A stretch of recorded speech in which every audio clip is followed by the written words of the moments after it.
భారతదేశం దేవాలయాల నిలయం అన్న విషయానికి తెలుస్తుంది. ముక్కోటి దేవతలు ఉన్న ఈ దేశంలో మొదటి పూజ మాత్రం ఆ వినాయకుడికే చేస్తారు. అటువంటి వినాయకుడు కొలువై ఉన్న ఓ దేవాలయం మాత్రం ప్రపంచ దృష్టిని ఆకర్షిస్తోంది.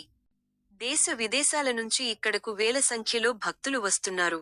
అందుకు కారణం ఆ ఆది దేవుడి చెవిలో మన కోరికలను నేరుగా చెప్పుకోవడానికి వీలు లేకుండా ఉండటమే.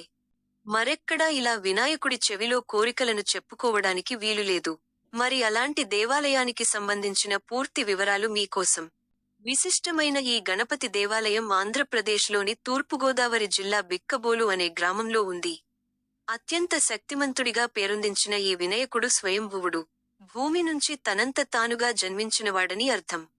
ఈ వినాయకుడి మహిమలు తెలిసి క్రీస్తుశకం 840లో ఈ వినాయకుడికి సుందరమైన దేవాలయాన్ని నిర్మించారని స్థానిక రాతిశాసనాలు స్పష్టం చేస్తున్నాయి. కథనాన్ని అనుసరించి ఈ దేవాలయం మొదట్లో భూమిలోకి కూరుకుపోయి ఉండేదని చెబుతారు. ఒకరోజు స్వామివారు నేరుగా ఒక భక్తుల కలలోకి వచ్చి తాను ఉన్న చోటును వివరించాడు. అటుపై ఆ భక్తుడు ఈ పరిశీలన తన స్నేహితుల ద్వారా భక్తులకు తెలియజేశాడు.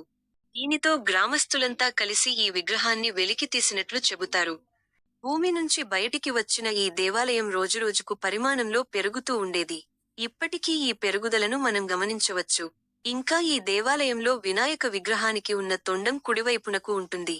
ఇది చాలా అరుదైన విషయానికి. ముఖ్యంగా ఈ దేవాలయానికి వచ్చే భక్తులు తమ కోర్కెలను స్వామివారి చెవిలో చెబుతారు. అటుపై ముడుపులు కట్టుకుంటాడు. ఇలా చేయడం వల్ల చాలా కాలంగా నెరవేరని తమ కోర్కెలు నెరవేరుగాయని భక్తుల నమ్మకం. దీనికి సంబంధించిన అనేక నిదర్శనాలను చూపిస్తారు. బిక్కవోలు లక్ష్మీ గణపతి ఆలయం అదే విధంగా ఇక్కడ ఉన్న నంది, భూలింగేశ్వర స్వామిని దర్శనం చేసుకుంటే అన్ని పాపాలు హరించిపోతాయని భక్తుల నమ్మకం. మీకు వీడియో నచ్చితే దయచేసి ఈ వీడియోని లైక్ చేయండి మరియు ఇలాంటి మరిన్ని వీడియోల కోసం ఈ ఛానల్ని సబ్స్క్రైబ్ చేయండి మరియు బెల్ ఐకాన్ పై క్లిక్ చేయండి.